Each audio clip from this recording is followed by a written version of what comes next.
എല്ലാവർക്കും പ്രിയ സ്കൂൾ വേളിലേക്ക് സ്വാഗതം. നമുക്കിന്ന് കണ്ണൂരിൻ്റെ സ്പെഷ്യലായിട്ടുള്ള ഒരു കണ്ണൂരപ്പം ഉണ്ടാക്കാം. ഇപ്പോൾ നല്ല സോഫ്റ്റ് ആയിട്ടുള്ള നല്ല ബൗൺസിങ് ബോൾ പോലെ നല്ല സോഫ്റ്റ് ആയിട്ടുള്ള പഞ്ഞുണ്ടകൾ പോലത്തെ അപ്പങ്ങളാണ്. അപ്പോൾ ഈ ഒരു അപ്പം എങ്ങനെയാണെന്ന് വെച്ചിട്ടുണ്ടെങ്കിൽ ഒരു സ്പെഷ്യൽ രീതിയിലാണ് ഉണ്ടാക്കുക. ഈ ഒരു ബോളിൻ്റെ ഷേപ്പ് കിട്ടാൻ വേണ്ടിയിട്ട് നമ്മളൊരു വേറെ രീതിയിലാണ് ഇതിൽ മാവൊക്കെ ഒഴിച്ച് ഉണ്ടാക്കണത്. അപ്പോൾ അത് എങ്ങനെയാണെന്ന് കാണിച്ചു തരാം. പിന്നെ സാധാരണ ഇത് നമ്മൾ പച്ചരി കുതിർത്തിയിട്ടാണ് ഉണ്ടാക്കാറ്. അപ്പോൾ നമ്മൾ ഇവിടെ ഇത്തിരി കൂടി ഈസി ആയിട്ട് പച്ചരി കുതിർത്താടെ അത് അരിപ്പൊടി കൊണ്ട് ആണ് നമ്മൾ ഈ ഒരു റെസിപ്പി കാണിക്കുന്നത്. പിന്നെ ഈസ്റ്റൊക്കെ ചിലയിടത്ത് ചേർക്കാറുണ്ട്. നമ്മൾ ഈസ്റ്റ് ഒന്നും ചേർക്കാണ്ടാണ് ഇതുപോലെ എങ്ങനെയാണ് ഉണ്ടാക്കുക എന്നുള്ള ഒരു വീഡിയോ നമുക്ക് പെട്ടെന്ന് തന്നെ ഒന്ന് പോയി കാണാം. അപ്പോൾ നമുക്ക് കണ്ണൂരപ്പം ഉണ്ടാക്കാനായിട്ട് ആദ്യം തന്നെ ഒരു ബൗളിലേക്ക് നൈസ് വെളുത്ത അവിലാണ് എടുത്തേക്കുന്നത്. 1/4 കപ്പ് എടുത്തിട്ടുണ്ട്.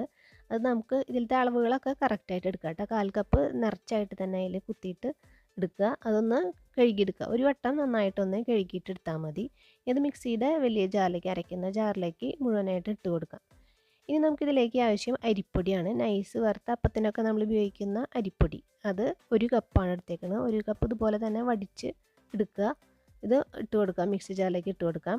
വേണ്ട ഈ ഒരു സ്ഥാനത്ത് നിങ്ങൾ പച്ചരി സാധാരണ കുതിർത്തിയിട്ടാണ് ഇതിലേക്ക് ഇടാറ്. അപ്പോൾ പച്ചരി എടുക്കണമെന്നുണ്ടെങ്കിൽ അങ്ങനെ വേണമെങ്കിൽ എടുക്കാം. 1 കപ്പ് തന്നെ 4 മണിക്കൂർ കുതിർക്കുക. കുതിർത്താൻ വെച്ചതിന് ശേഷം ഇതുപോലെ ഇട്ട് കൊടുത്താൽ മതി. ബാക്കിയെല്ലാം ഇതേ അളവിൽ തന്നെ ചേർത്തിയാൽ മതി പച്ചരി എടുക്കണമെന്ന് വെച്ചിട്ടുണ്ടെങ്കിൽ. ഇനിയിപ്പോൾ ഇതിലേക്ക് നമ്മൾ 1/4 കപ്പ് ചോറ് ഇടുന്നുണ്ട്. അപ്പോൾ ഞാൻ ഇവിടെ സാധാരണ മട്ടരിയാണ് ഇവിടെ ചോറ് ഉണ്ടാക്കാറ്. അപ്പോൾ അതിൽ നിന്നൊരു 1/4 കപ്പാണ് എടുത്തേക്കുന്നത്. നല്ല വെളുത്ത കളർ വേണമെന്ന് വെച്ചിട്ടുണ്ടെങ്കിൽ വെള്ളരിയുടെ ചോറ് എടുക്കാം.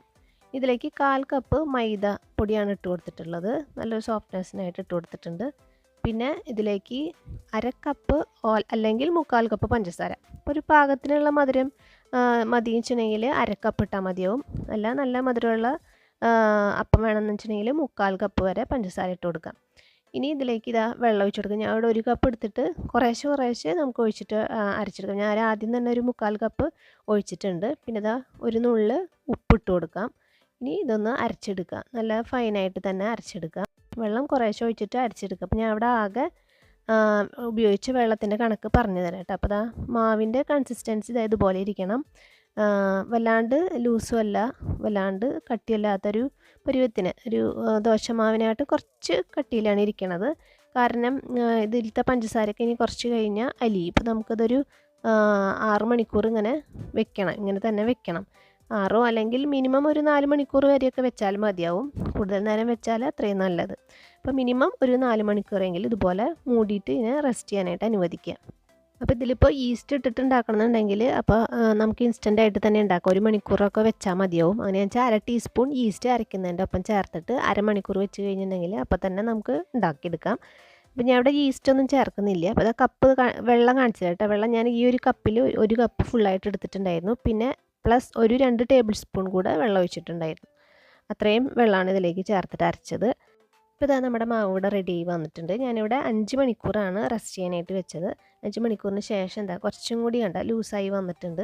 അപ്പോൾ ഇത്ര തന്നെ മതി. വേറെ വെള്ളമൊന്നും ചേർക്കേണ്ട ആവശ്യമില്ല. ഇപ്പോൾ കറക്റ്റ് ഒരു ടെക്സ്ചറായിട്ടുണ്ട് കേട്ടോ. അത്രയും വല്ലാണ്ട് ലൂസാവും വേണ്ട. വല്ലാണ്ട് ലൂസായി കഴിഞ്ഞാൽ വല്ലാണ്ട് എണ്ണ കുടിക്കും നമ്മുടെ ഈ ഒരു അപ്പം.